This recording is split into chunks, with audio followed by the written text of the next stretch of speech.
Hello बच्चों, आज हम स्टडी करेंगे कि जो हेलो एरिन है उनका विरचन किस प्रकार करते हैं, यानी उसको किस प्रकार बनाया जाता है।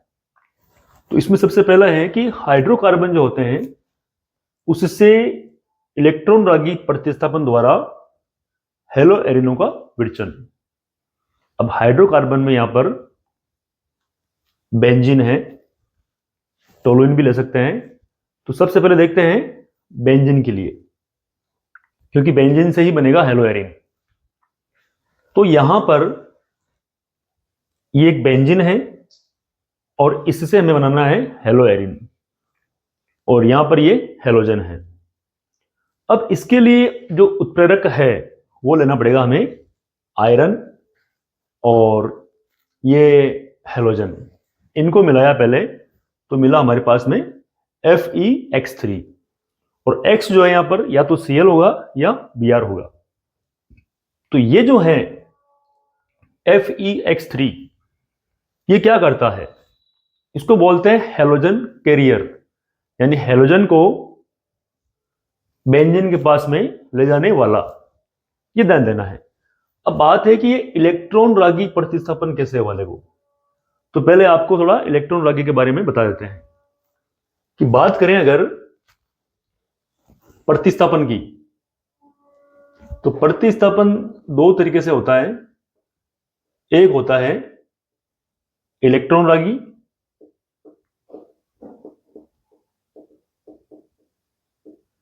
एक होता है नाभिक रागी।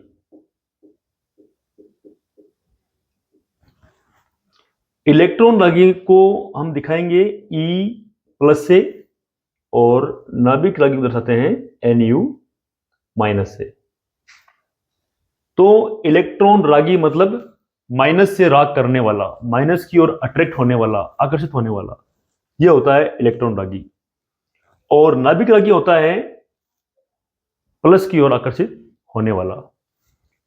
तो यहां पर क्या है, सबसे पहले जब ये इलेक्ट्रॉन रागी प्रतिस्थापन हो रहा है तो पता करना पड़ेगा कि इलेक्ट्रॉन रागी है कौन, इलेक्ट्रॉन रागी कैसे बनेगा। तो ध्यान देना, यहां पर इसकी बात कर रहे हैं अगर हम इलेक्ट्रॉन रागी की, तो देखो ये जो FeX3 है, यहां अगर हम Cl3 ले लें, FeCl3, और इसमें हमने Cl2 मिलाया, ध्यान देना, तो ये क्या करता है, ऐसे इसको तोड़ लेता है, FeCl4- और Cl+,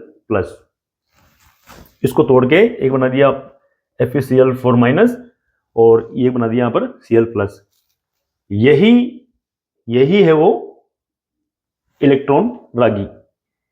अब ये Cl+ क्या करेगा, जो बेंजीन की रिंग है यहां पर, ये वाली, जैसे कि बात करें ये बेंजीन की रिंग है, और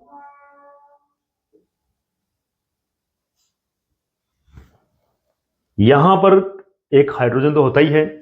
तो जैसे इस हाइड्रोजन में बता दिया मैंने ऐसे H की तरह, और ये हो गया Cl। ये Cl+ यहां पर अटैक कर लेता है, ये Cl+ यहां पर अटैक कर लेगा तो इससे जुड़ जाएगा। तो अब क्या होगा, ये एक प्रकार का मध्यवर्ती बन गया यहां पर। और जो प्लस का है, प्लस का जो है वो इसके अंदर चारों ओर घूमता रहेगा, क्योंकि यहां पर Cl+ है। और थोड़ी देर बाद में एक अनुनाद की स्थिति बनकर, और ये जो हाइड्रोजन है ये इससे बाहर निकल जाएगा।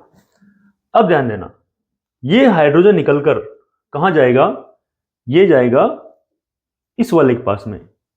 तो ये अपना Cl दे देगा और ये हाइड्रोजन मिल जाएगा। तो ये HCl अलग से बन जाएगा, और इसमें पीछे बचेगा वापस FeCl3। तो देखो इसने क्या किया है, Cl को तोड़ा और इलेक्ट्रॉन रागी बनाया, फिर उसके ऊपर कर दिया प्रतिस्थापित, और यहां से जो H निकला वो निकलकर आ गया वापस, इसको Cl देकर बना दिया HCl, और खुद वापस उसी रूप में आ गया FeCl3। तो ये क्या करता है, अभिक्रिया को फास्ट कर देता है। और ये जो भी प्रक्रिया होती है सारी अंधेरे में होती है, उजाले में नहीं होती ये। और इस प्रकार ये जो Cl+ है ये नाभिक, ये सॉरी इलेक्ट्रॉन रागी हो गया, इसीलिए बोलते हैं इसको हाइड्रोकार्बनों से इलेक्ट्रॉन रागी प्रतिस्थापन द्वारा।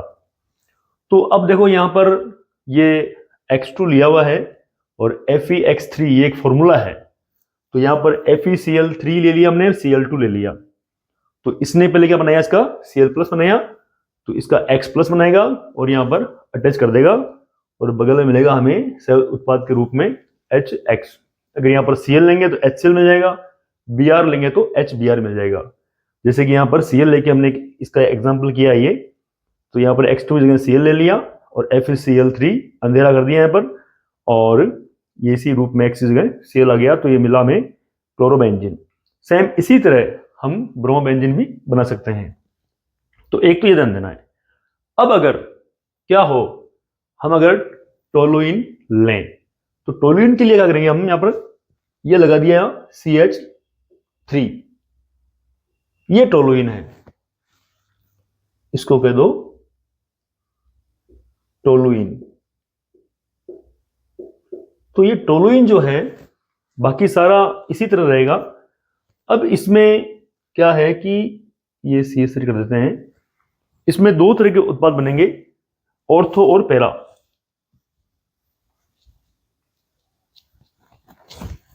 एक तो बनेगा ऑर्थो Cl और एक बनेगा पैरा उत्पाद।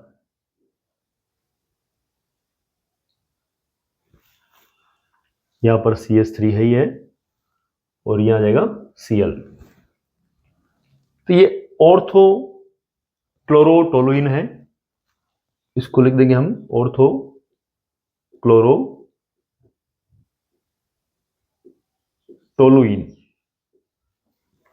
इसे कहेंगे पैरा क्लोरोटोलुइन।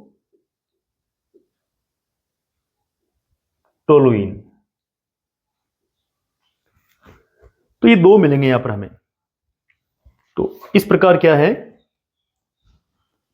हम जो ये हाइड्रोकार्बन है इससे हम हेलो एरिनो का विघटन कर लेंगे। अब यहां पर अगर हम X2 लेंगे तो यहां पर भी X3 हो जाएगा, यहां पर भी X कर दो, यहां पर भी X कर दो, तो हो जाएगा ऑर्थो हेलोटोलुइन और ये जाएगा पैरा हेलोटोलुइन। तो इनमें आप सिर्फ और सिर्फ X की जगह Cl और Br ही ले सकते हैं। F और I क्यों नहीं लेंगे, क्योंकि अगर फ्लोरीन लोगे तो फ्लोरीन से जो भी यहां पर ये उत्पाद बनेगा ये बहुत ज्यादा क्रियाशील होता है और वो इसके रूप में रुकेगा नहीं, वो किसी दूसरे से अभिक्रिया करके और किसी और रूप में चला जाएगा। तो ये तो फ्लोरीन तो हमें मिलेगा नहीं ज्यादा क्रियाशील होने के कारण। ये थोड़ा ध्यान देना है कि अधिक क्रियाशील होने के कारण फ्लोरीन का जो उत्पाद है हमें, या यूं कहें ऑर्थो फ्लोरोटोलुइन या फ्लोरोबेंजीन, ये नहीं मिलेगा हमें। और बात करते हैं आयोडीन की। तो आयोडीन वाले में क्या है कि अगर हम इस प्रकार की अभिक्रिया में आयोडीन इस्तेमाल करेंगे तो होगा क्या कि वो अभिक्रिया जो है रिवर्सिबल होती है, उत्क्रमणीय। यानी अगर यहां पर हमने आयोडीन यूज में लिया, उपयोग में लिया, तो वापस ये बेंजीन बन जाएगा। ध्यान देना, वापस बेंजीन बन जाएगा क्योंकि यहां पर HI बनेगा। तो HI क्या करेगा, वापस इसको उत्क्रमण करके और यहां पर बेंजीन बना देगा। तो डायरेक्ट नहीं कर सकते, इसके लिए हमें उस HI को ऑक्सीकृत करने के लिए कुछ अम्ल यूज में लेने पड़ेंगे, उपयोग में लेने पड़ेंगे, जिनका नाम दिया हुआ है, एक तो HNO3 और एक है HiO3। तो उसके बारे में देखते हैं कि अगर आयोडीन काम में लिया तो वो अभिक्रिया किस रूप में होगी।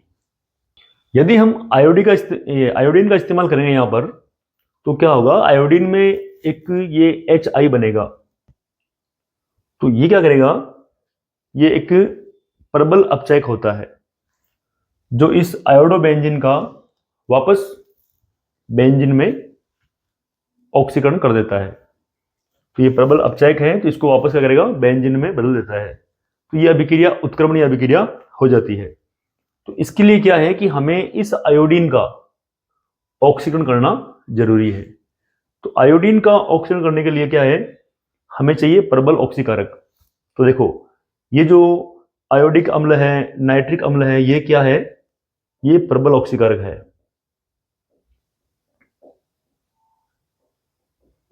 तो ये जो ऑक्सीकारक है, ये जो आयोडीन बनती है उसको या उसका ऑक्सीकरण कर देते हैं।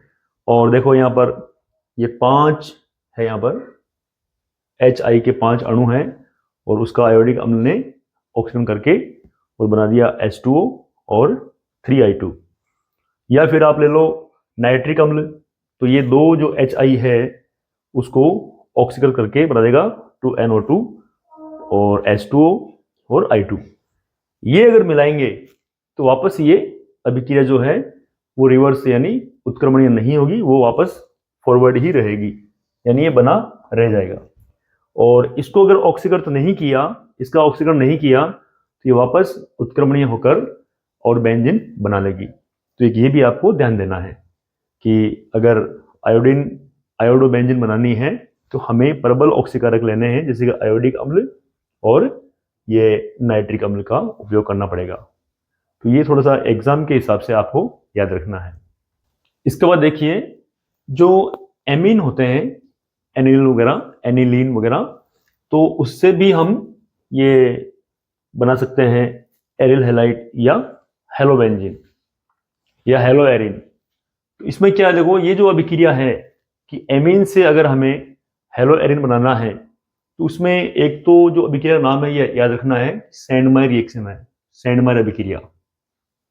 तो सैंडमायर अभिक्रिया का नाम आते ही आपके माइंड में ये आना चाहिए कि हमने कोई एमीन लिया है जैसे कि एनिलीन और उससे हमने हेलो एरिन बनाया है, या डाईएजोनियम लवण द्वारा भी इसको हम बोल सकते हैं, भाई डाईएजोनियम लवण द्वारा हेलो एरिन का विरचन। तो देखें यहां पर हमने एक यहां पर एनिलीन लिया और इसमें NaNO2 और HX, X यहां पर ये Cl या Br, इन दो में से ही कोई एक होगा, बाकी दूसरे और कोई नहीं आएगा यहां पर। और तापमान जो है वो याद रखना आपको कि 273 से 278 केल्विन लेना है। अब इससे क्या होगा कि इस एनिलीन का यहां बनेगा बेंजीन डाईएजोनियम हैलाइड।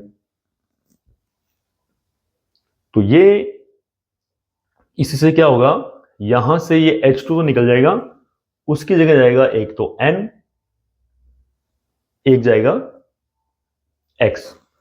ध्यान देना, यहां से एक N गया, एक X गया, और यहां से बाहर निकल गया H2।